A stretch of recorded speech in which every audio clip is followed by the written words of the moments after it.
Здравствуйте. Как я уже и обещал, буду вот потихонечку еще досматривать чемпионат Республики Беларусь среди мужчин и женщин. И вот я хотел партию с Евгением Жуковским показать, но это сделаю чуть-чуть попозже, если все будет нормально, если все сложится. А сегодня я хочу посмотреть партию свою «Я играл белыми» с Ростиславом Лосюком. И вот что я хочу сказать, все-таки 10-й это тур был, и я, честно говоря, вот, наверное, с точки зрения своей игры я тут был неправ. Во-первых, я устал уже достаточно сильно 10-й тур, и во-вторых, я тут много бегал, смотрел чужих партий. Там очень много было интересного в 10-м туре, очень много, реально очень много интересного. И это меня, конечно, я считаю, что подвело, но с другой стороны, где-то, вот я сейчас покажу, я думаю, что где-то мне повезло. И второй момент, все-таки нужно было где-то, я думаю, что перед турниром может даже больше разыграться, но у меня не получилось, к сожалению, по объективным причинам разыграться, не получилось. Ну и, наверное, вот партии каких-то с более серьезным контролем, не пилить партии, с более серьезным контролем надо было партии сыграть, либо как-то по-другому попытаться потренироваться. Но это все время, это, конечно, и работа отнимает, остальные моменты отнимают много времени, поэтому вот так вот подготовиться, я честно скажу, не подготовиться к чемпионатам, как хотелось бы. Поэтому вот эти есть объективные причины. И вот к чему я это все сказал, потому что если бы вот, может, разыгрался больше бы где-то больше бы сыграл каких-то тренировочных партий, наверное бы я в эндшпиле, вот сейчас будем рассматривать Миттельшпиль, сейчас вот это второй Миттельшпиль, и в эндшпиле самом, наверное, где-то я бы более вошел в более лучшую позицию. Тут очень много от игры зависит, от того, насколько ты вот играешь, насколько ты в игре. Так, давайте вот посмотрим один из ключевых моментов. Начнем с ключевого момента. Вот здесь вот 8-13. Я вздохнул с облегчением.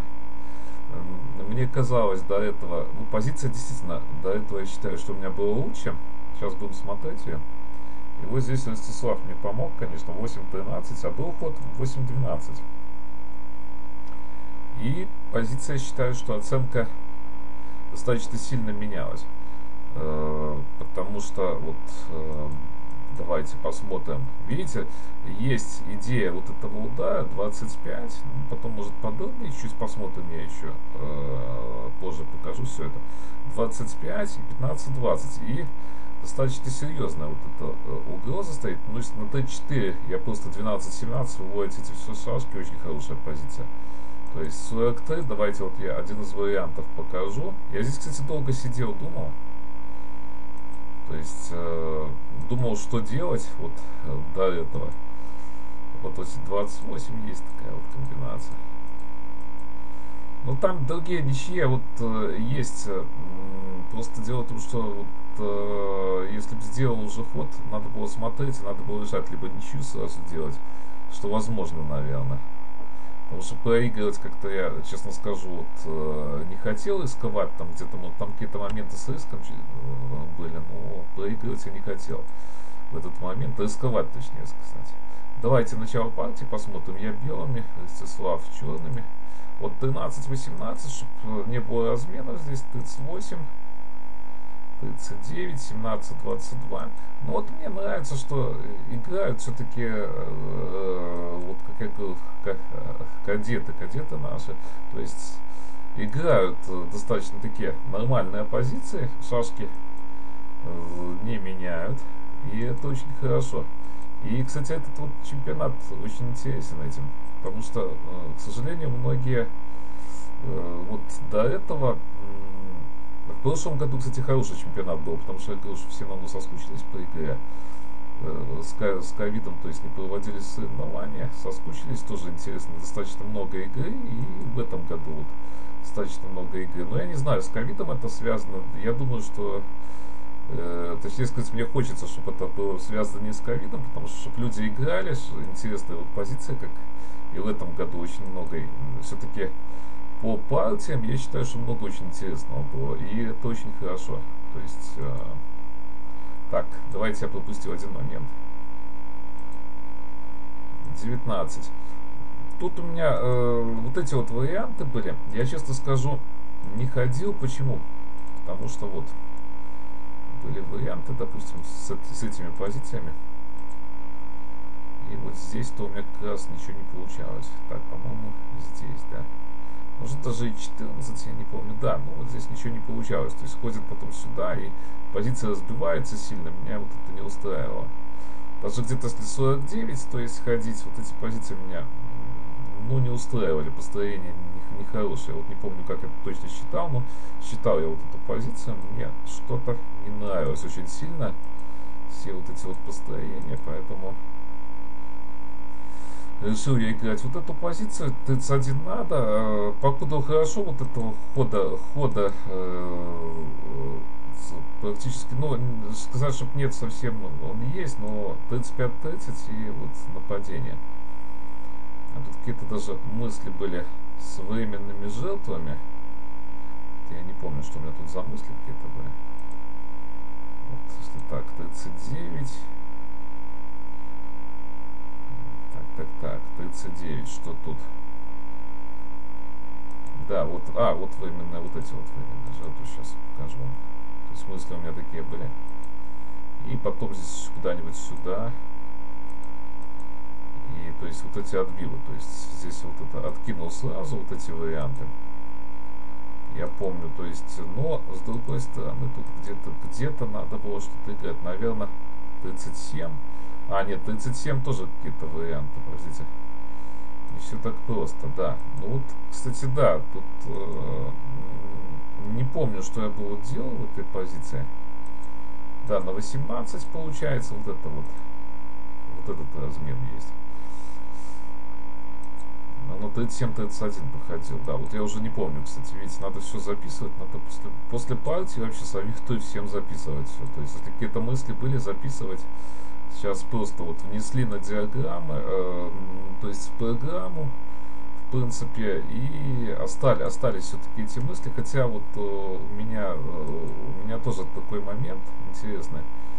Есть много чего в базах данных, можно сказать, комментировано, но у меня оно не систематизировано. Но вот дойду до систематизации или не дойду, это уже другой вопрос. Но вот многое есть, и все оно практически скопировано, то есть поэтому, ну, надеюсь, что оно останется, конечно. Есть надежда такая, если что-то не случится. То есть когда-то все-таки во что-нибудь это выльется когда-нибудь. Если буду, естественно, заниматься этим делом, то во что-нибудь это выльется. 39, 33. То есть я хочу здесь классику взять. Классика, естественно, у меня будет уже получше. То есть здесь темпов все-таки многовато у черных.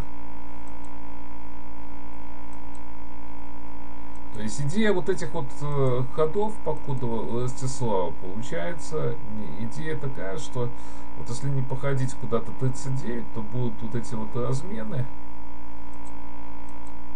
И здесь опять вот размен хочет разменяться. 44, возможно, вот 44 я не хотел ходить, потому что возможно вот этот вот ход и потом 12-17. Допустим, куда-то сюда, вот эти вот варианты. То есть, поэтому 30-25 практически вынужденный ход, 5-10 и 44. То есть я покуда не спешу идти в классику, нужен вот надо. Какие-то мысли были, то есть подхожу при случае, чтобы классика опять была. И вот 14-20. Плюс 9, можно сказать, и где-то надо, я понимаю, что где-то будет меняться уже. И вот против этого размена сильно, ну ничего покуда я не вижу против сильно этого размена. 20-25, 30, ну можно было сразу, конечно, 40-34 как-то. Ну что-то, почему-то мне вот эти, да, мне позиции вот эти не нравились. 40-34, я сейчас, то есть... Так, сейчас скажу, почему мне не нравились, наверное. Надо вспомнить, просто надо вспомнить. Сюда, и вот перемещение 9-14, и здесь вот, наверное, я считал, что тут ничего не могу я сделать как-то. Хотя, может вот и не эта позиция, может что-то и другое, что-то. Потому что здесь есть то вторжение, вот, может что-то я и не то считал, честно скажу. Ну да, надо позицию, вот, надо было записывать, что я тут считал. Потому что 43-4 ход то смотрится, естественно. В первую очередь смотрится. Ну вот, да, что-то я не могу вспомнить. Может 17-21. Ну может. Да, вот наиболее логично на 17-21 я смотрел все-таки. 3-9, наверное, похуже ход. Именно 17-21. Почему? Потому что. Ой, я уже не прав тут. Как удалить? То есть 17-21 именно, чтобы на 37-31, то есть темпа еще отдать, то есть как это накормить, некрасивое слово, так часто, которое мы используем. Вот поменялись, то есть еще отдать темпов, точнее сказать, темпов, и тогда вот тройка, либо, может не тройка, может 12-17, но вот какой-то этот вариант я смотрел, да, что-то мне здесь не понравилось сильно. И потом в этих вариантах опять вот на 30 автоматически, то есть забивать эту шашку уже не будешь 45-40. Там, кстати, вот интересный момент был один, но она, наверное, может даже партию вот последнего тура можно посмотреть. Оля Федорович играла с Викой Николаевой, то есть там жертва, но она не проходила, интересно, 35-30 вот в классике, 45-40, которая неоднократная. Упоминал вот в своих видео, но там вот, к сожалению, не проходило, поэтому если бы проходило, то я бы тоже видео дал. Ну, надо, кстати, посмотреть, партия последняя тоже интересная там была. Скорее всего, да, вот этот ход и потом здесь где-то поменяться. То есть 3-9, да, в эту позицию равно не сильно хорошо идти, то есть 37-31, 17. Я не думал, просто надо было, конечно, зафиксировать сразу, не думал комментировать эту партию, но потом я понял, что может вам будет интересно здесь. Все-таки 40-34, то есть не хочу я нигде ничего менять здесь. На этот ход, естественно, размен.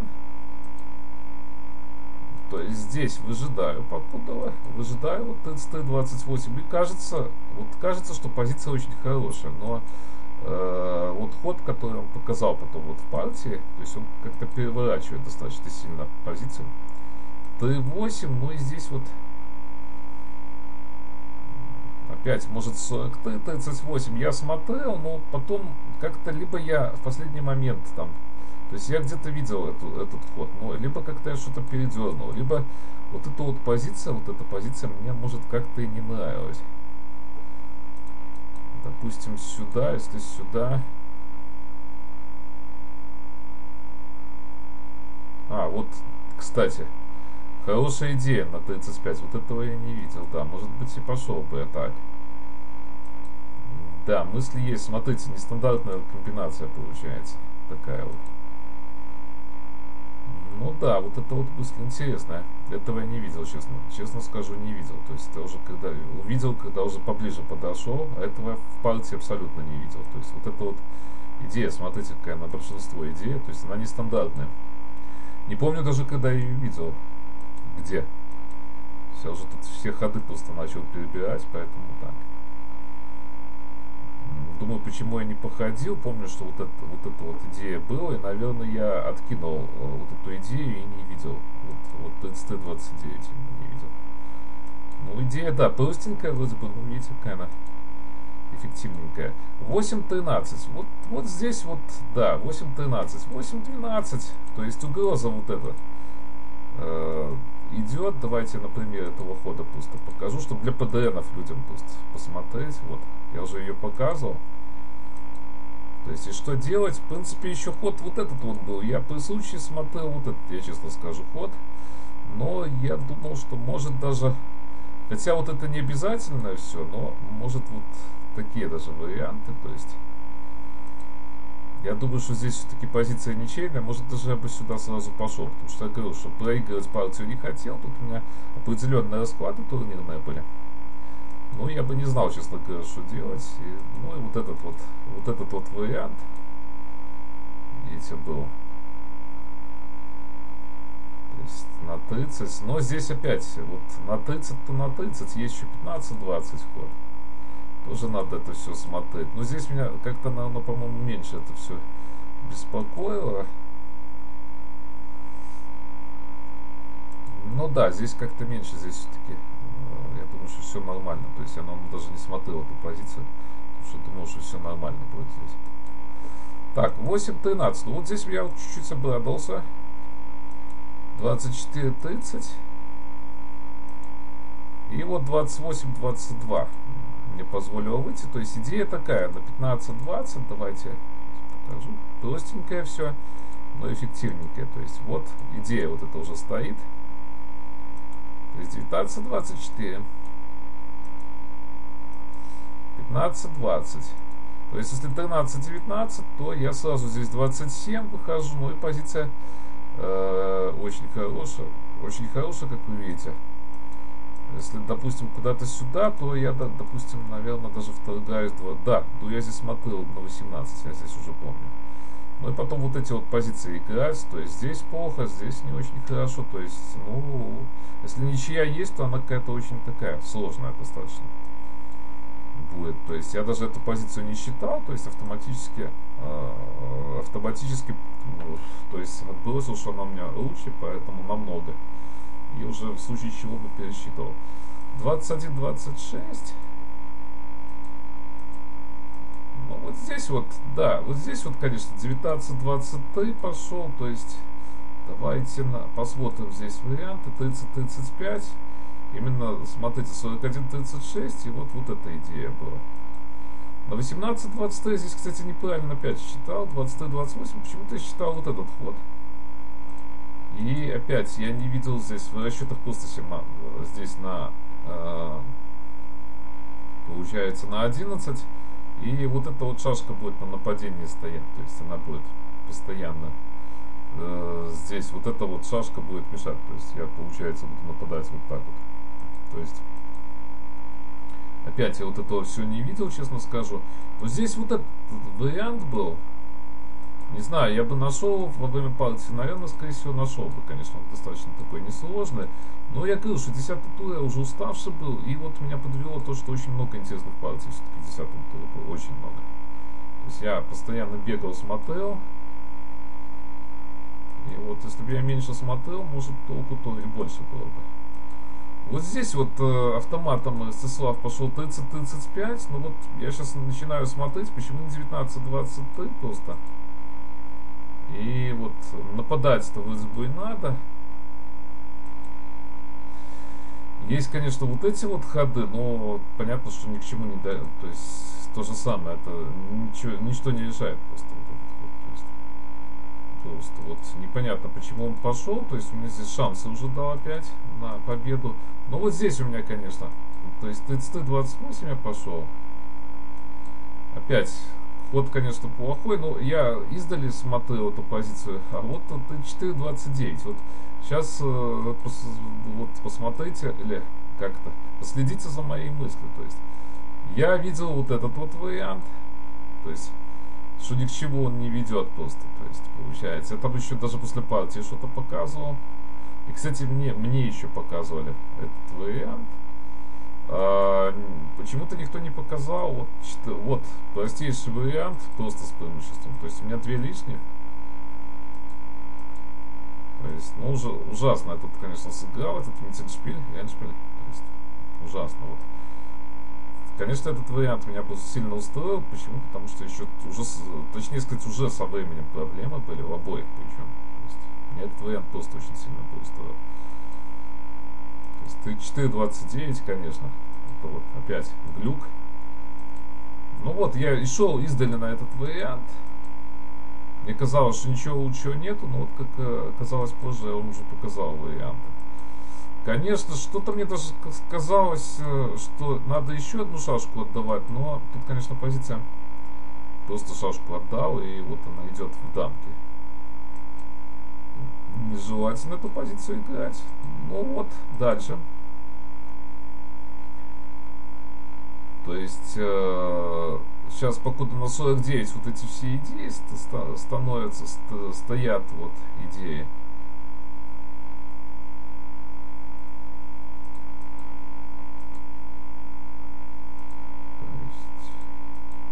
То есть вот эти вот мысли. Сюда, сюда. Вот эти есть мысли. А вот это в партии было. Сюда, сюда. Ну и вот здесь вот опять я не видел, честно скажу. 27-22. Зачем мне это 27-22 было, конечно. Сложный момент. Вот не видел я. Ростислав видел, я не видел. Вот здесь нельзя просто ходить сюда. То есть вот опять у меня глюк пошел. То есть вот эта уже позиция для меня была интересна, я считаю. То есть да, она теоретически вот, ну она ничейная. Тут сложно с этой шашкой, с движением. Но под цейтнот очень существенная позиция была бы для меня. Очень хорошая была позиция, естественно. То есть, ну, здесь понятно, что ничья, это уже просто интуитивно пару ходов сделал. То есть, у меня что-то так, обычно сразу соглашаюсь, что что-то у меня вот последним в этом турнире интуитивно еще пару ходов сделал. Ну, наверное, какой-то есть расчет, что все-таки долго не играли. Не играли, может кто-то ошибется, какие-то ошибки, но то есть я так не специально. Ну вот ничья получилась, это 10-й тур. Партия видится, то есть со множеством, ну, таких ошибок, я считаю, но она достаточно такая интересная все-таки. Но ошибки вот эти, да, я уже сказал, что как надо устранять, то есть, ну, наверное, возможно, что нехватка игры, ну и вот у меня, конечно, привычка вот эти посмотреть партии, ну вот, у меня уже, наверное, привычка ютуберов какая-то, можно сказать. То есть мне интересно, чтобы какие-то новые сюжеты здесь дать на YouTube. И вот я вот за это, может, и пострадал. Но, конечно, не факт, потому что я думаю, что все-таки здесь дело в тренированности в гораздо большей степени, чем то, что я просматривал вот эти идеи. Второй момент еще вот я как-то думаю, все-таки, ну, были глюки многочисленные, то есть здесь вот в партиях. Возможно, что все-таки нюанс есть все-таки нюанс большой в том, что я в маске играл, но понятно, то есть я играл бы так или иначе в маске, то есть потому что все-таки у нас играл в турнир, может, кто-то меньше в маске играл, то есть молодежь, конечно, в основном, кто-то более, естественно, я уже тут ветеран, можно сказать, чемпионатов, но в маске тоже, то есть, ну, не хватает чуть-чуть, конечно, наверное, воздуха, и, наверное, вот это вот в течение партии какая-то усталость накапливается из-за этого тоже. Есть, наверное, какие-то общие нюансы, то есть, ну, надо это все учитывать, если вот эта пандемия, конечно, будет, то надо эти все моменты как-то учитывать, ну, хотя непонятно как. Ну, надо знать на всякий случай, каким-то образом. Потому что вот глюков много, и у меня там и в других партиях тоже, то есть, показывал, что глюков достаточно много. И как-то вот, ну, многие вещи не совсем могу объяснить. Может вот тоже одна из причин. То есть маски тоже может одна из причин. Итак, до новых встреч.